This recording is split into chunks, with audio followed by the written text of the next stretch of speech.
తమ కెరీర్లో land mark సినిమాలతో ప్రేక్షకుల ముందుకు వచ్చిన మెగాస్టార్ చిరంజీవి, యువతన నందమూరి బాలకృష్ణ ఇద్దరు కూడా సూపర్ హిట్లు కొట్టారు.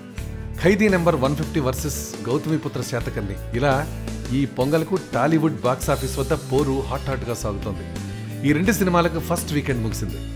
ఖైదీ సినిమా శాతకర్ణి కంటే ఒకరోజు ముందుగా, అంటే ఈ నెల 11 రిలీజ్ అయిన విషయం మనకు తెలుసు. రెండు సినిమాలు సక్సెస్ అయ్యాయి. రెండు బాక్సాఫీస్ వద్ద మంచి వసూళ్లు రాబడుతున్నాయి.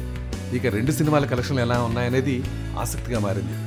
6 రోజుల్లో చిరంజీవి ఖైదీ నెంబర్ 150 చిత్రం దాదాపు 70 కోట్లకు పైగా షేర్ సాధించగా, బాలయ్య శాతకర్ణి 50 కోట్లకు పైగా షేర్ సాధించినట్టు ట్రేడ్ వర్గాల ప్రాథమిక సమాచారం.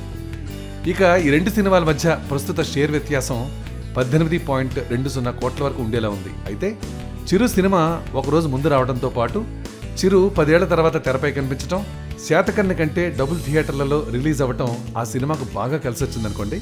ఇక ఇప్పుడు శాతకర్ణి వసూళ్లు రోజు రోజుకు బాగా పెరుగుతుంటే ఖైదీ వసూళ్లు డౌన్ అవుతున్నాయి. శాతకర్ణి థియేటర్లో సెకండ్ వీక్లో భారీగా పెరగనున్నాయి. మరి ఫైనల్గా ఎవరి సినిమా ఎక్కువ వసూలు చేస్తుందో వేచి చూద్దాం. Please subscribe. Please subscribe Movie Time Series. Hi, it's me Purna. Please subscribe.